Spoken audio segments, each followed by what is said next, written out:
হুজুরকে দাওয়াত দেওয়ার জন্য। হ্যাঁ, তারা হুজুর বলছে হুজুরকে দাওয়াত দেওয়ার জন্য। আর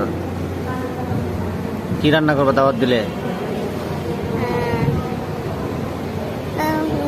মুরগির মাংস, গরুর মাংস, বিরিয়ানি। মুরগির মাংস আর গরুর মাংস আর বিরিয়ানি রান্না করবা? আর কি? ডাউল ডাউল ডাউল রান্না করবা? ডাউল ডাউল রান্না করবা নি? শিওর? ঠিক আছে। আমি রান্না করতে পাই না, মামু পারে।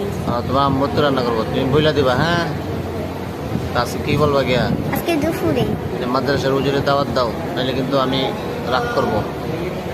আমি আব্দুর রহমান রাগ করবো। হ্যাঁ, মাদ্রাসার হুজুরকে দাওয়াত দাও, এরপরে মুরগ রান্না করো, ফ্রিজে মাংস আছে এগুলো রান্না করো, হুজুরে খাইবো। হ্যাঁ, আমার আব্বু শুক্রবারেও গাড়ি চালায় না, এখনও গাড়ি চালায় না।